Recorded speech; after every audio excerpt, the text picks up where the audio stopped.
Hello guys! Welcome back sa mini vlog namin! Today, pumunta kami sa Sabarte Mall para igala si Kuya Aison. Siyempre, habang namamasyal kami, may nakita kami isang yellow na python. At first, natakot pa si Kuya Aison kasi naman, sneak yun eh. Pero mukhang mabait naman yung python. At ayun na nga, from takot, nagpa-picture na rin ng Kuya Aison. Pinakita nga din pala ni Kuya dito kung paano hawakan snake tapos ilalagay sa leeg. Para nga naman mas maganda yung picture. Ayan no, ang brave ng Kuya Aison. Nakaya niyang ilagay sa leeg niya yung snake. At yan, okay. Selfie muna sila and 1, 2, 3, picture!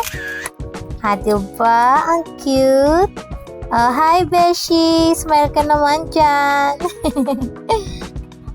Yehey! Happy si Kuya Aison at experience niya na makahawak ng real snake. At syempre, nag-request pa siya ng pamassage hair.